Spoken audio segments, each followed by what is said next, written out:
Welcome to North Queensferry, a storied village on the north shore of the mighty Firth of Forth. Dominated by the iconic Forth rail bridge, this small but wonderfully scenic Scottish settlement is full of history.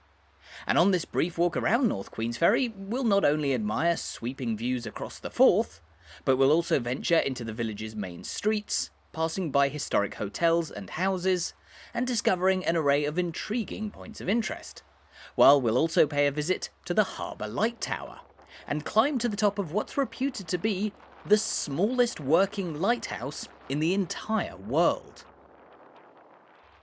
All of that is to come over the next 15 minutes or so, as we take a stroll around the streets of North Queensferry. But we begin by taking in one of Scotland's most iconic views of all, as we gaze towards the immense Forth rail bridge stretching south across the water. Officially, this steel behemoth is simply named the Forth Bridge, despite the fact that just a few hundred yards further up the Firth of Forth here, we can see that there are actually two more bridges. The rather more modern Forth Road Bridge in the foreground, opened back in 1964, and behind it the very new Queensferry crossing, completed in 2017. Anywhere else in the world, these road bridges would be iconic landmarks in their own right, but their reputation pales in comparison to the famous red cantilevers of this Victorian railway bridge, which absolutely dominates the waters of the Firth of Forth, and indeed the skyline of North Queensferry here. But there's actually much more to this small village than views of the bridge. In fact, North Queensferry boasts well over 900 years of history in its own right, as an important ferry port for those travelling across the Firth of Forth to and from Edinburgh, the Scottish capital located just under 10 miles away on the other side of the Firth. For centuries, ferries were the only way to get across this major Scottish estuary, except for a 40-mile detour over land. But that all changed in the 19th century with the development of the railways. In 1850, trains began crossing the Firth for the first time, but not via this bridge. Rather, they crossed the Firth by the way of the world's very first train ferry, simply a boat which carried railway coaches over the water.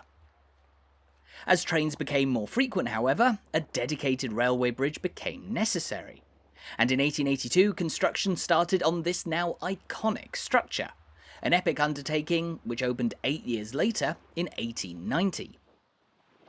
Today, the Forth Bridge has been touted as Scotland's greatest man-made landmark, a proud symbol of a nation rich with engineering heritage. And later on in our walk, we'll discuss more about the rail bridge's distinctive shape and how it's kept its famous red colour after all these years. But it's far from the only world-renowned landmark that you'll find here by the shore in North Queensferry. In fact, if we spin around, we're greeted by a view of the Harbour light tower, which is reputed to be the smallest working lighthouse in the entire world. Standing a mighty 23 feet in height, the light tower was built just over 200 years ago in 1817, and not only is it still operating to this very day, but we can actually venture inside and climb its narrow staircase to the very top. There are just 24 stairs here linking the ground with the light room, and for much of history, the local light keeper used to tread up and down these steps in order to keep the lamp working, a vital resource to help guide ferries towards the pier here as they cross the Firth of Forth. As you can see, the lamp points directly southwards across the waterway, the view from this rather snug room now dominated by the Forth Bridge. As well as its historic lamp beside us though, the interior of North Queensferry's Harbour light tower is now decked out with information detailing how the lamp here was lit, the signalling system used to guide ferries across the Forth, and much more.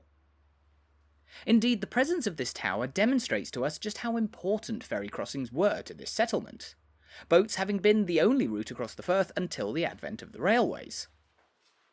In fact, as we try to find some space to turn around and head back down the stairs, it's thanks to the history of ferry crossings here that this village is named North Queensferry. As the name suggests, this is the northern point of the historic ferry route, which sets out from South Queensferry across the water, which today is a much larger town that sits just a short distance from Edinburgh proper. We can see the houses of South Queensferry, which is actually often known just as Queensferry, to the right of the Forth Bridge here. But what about the other part of these two settlements' names? What do they have to do with the Queen? Well, this takes us back to the very earliest days of North Queensferry's history. Just under 1,000 years ago, in the late 11th century, this village was established as a ferry port by none other than Margaret, the Queen of Scotland. She was the wife of King Malcolm III, and Margaret founded a dedicated ferry crossing over the Firth of Forth here for the benefit of pilgrims who were travelling to the holy shrine at St Andrews, on the eastern shore of Fife, some 30 miles away from here. Now, as we mentioned, to avoid taking a 40-mile detour around the Firth of Forth, ferry crossings were essential for all those wanting to make their way towards St Andrews. But that wasn't the only destinations where ferry passengers would head after disembarking at the pier here at North Queensferry. Indeed, instead of St Andrews, many people would catch the ferry as a way to reach the city of Dunfermline, which, during Malcolm and Margaret's lifetime, was the capital of Scotland. Now, we'll talk more about the role Dunfermline played in North Queensferry's growth in a little while. But just here, we're passing by the old Albert Hotel, which was opened back in 1824 to host ferry passengers, and which was later renamed for Prince Albert, the husband of Queen Victoria, after the couple visited this village in the 1840s. There are plenty of royal credentials wherever you look around North Queensferry then. But once again, just around the back of the Albert Hotel, is another mesmerising view of the landmark which now dominates the village, the instantly recognisable Forth Bridge. As we mentioned, this steel behemoth is a cantilever bridge, its distinctive shape composed of a number of towers that support the structure which supports the railway track. This design was ideal for the bridge, providing large gaps beneath the railway through which ships could pass. The Forth Estuary, long one of Scotland's most important shipping channels. Moreover, this design also ensured a truly stable structure, a particularly pressing issue at the time of its construction, just a decade after the infamous Tay Bridge disaster of 1879, which at the time was Scotland's worst ever rail disaster, when the bridge across the Firth of Tay near the city of Dundee collapsed. At more than 130 years old, the Forth Bridge here still stands tall over the houses of North Queensferry, a testament to the brilliance of the engineers of its day. Now, speaking of the houses which line the streets of this village, many that we see around us today are products of the 18th and 19th centuries, when ferry and later train travel through this place became ever more regular. Just here on Main Street, for instance, is a fetching white house with an engraving above the door, dated the 11th of April, 1766. Indeed, as travel through North Queensferry grew, more people moved into the village to set up businesses to cater to this passing trade. And that hasn't stopped. Here we're looking at the Wee Restaurant, a local family-run eatery that opened its doors back in 2006. It's a popular spot for visitors to the village, famed for its quality food that's been the recipient of multiple awards, and even a listing in the 2021 Michelin Guide. And that's one of the great things about this village. It may be small, but there are plenty of places to visit in North Queensferry, whatever your taste, with yet more local cafes to be found along local streets, in between the many more tales of the village's riveting history. Speaking of which, it's about time that we return to the tale of how travel through North Queensferry grew through time, principally for those journeying between Edinburgh and the former capital of Scotland, Dunfermline. As we take a look down Post Office Lane here, the city of Dunfermline lies just 5 miles north of North Queensferry, and it was the location of King Malcolm III's royal seat of power, and as such, it was a regular destination for the medieval Scottish nobility, most of whom would indeed catch the ferry across the Firth of Forth right here. But it was Queen Margaret who was the ferry's best-known passenger. At some time during her lifetime, the crossing came to be known as the Queen's Ferry, and after her death inside Edinburgh Castle in the year 1093, Her body was brought back across the water, aboard the Queensferry one last time, before being laid to rest inside Dunfermline Abbey. The ferry would remain the main crossing for centuries to come, but as we can see from the now closed doors of old lodgings like the Ferrybridge Hotel here, the changing nature of travel through time didn't necessarily work in this village's favour in all regards.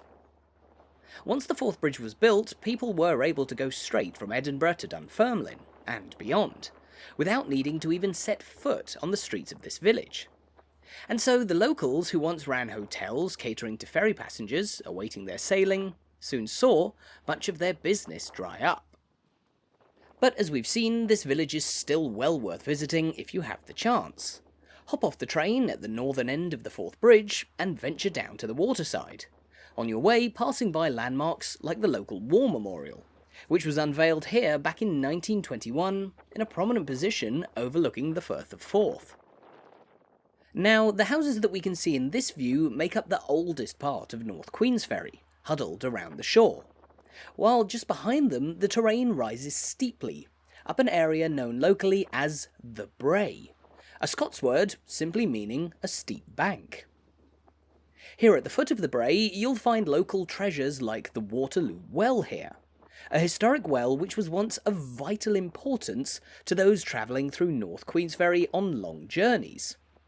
Here they could replenish their water supplies before venturing onwards to their far-flung destinations. Once upon a time there were many different wells to be found all over the village, but today just 3 remain. The Waterloo well there, the Jubilee well, which we'll be visiting in a moment, and a short walk further west, Willie's well, an 18th century well where it's said that if you drink the water, you'll be reluctant to ever leave North Queensferry, or will be forever destined to return.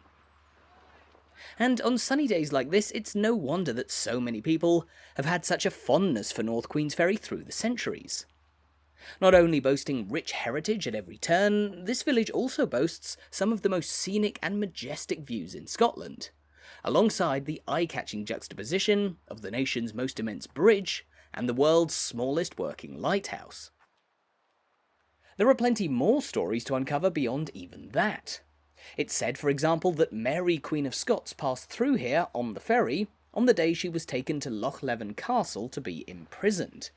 And back in the 1650s, a major battle took place around North Queensferry between the forces of Oliver Cromwell and Scottish royalist troops, a battle which led to the destruction of this village's historic medieval chapel, and likely much more. But here on the Brae, we find a historic well which was elegantly restored back in the late Victorian era. It's known as the Jubilee well, fixed up on the occasion of Queen Victoria's Diamond Jubilee in 1897. And as we can see, the Lion's Head fountain is still in working order, a reminder of the many years of history when travellers making their way up this hill would have eagerly stopped by to stock up as much water as possible for the journey ahead. Sadly though, it's here that our journey around North Queensferry has reached its end. A charming village filled with heritage and majesty wherever you look, this historic ferry port in the shadow of the Forth Bridge is a must-see next time you find yourself crossing the Firth of Forth. Thank you so much for watching this video. I really hope you enjoyed it, and I hope you're looking forward to visiting North Queensferry for yourself sometime soon.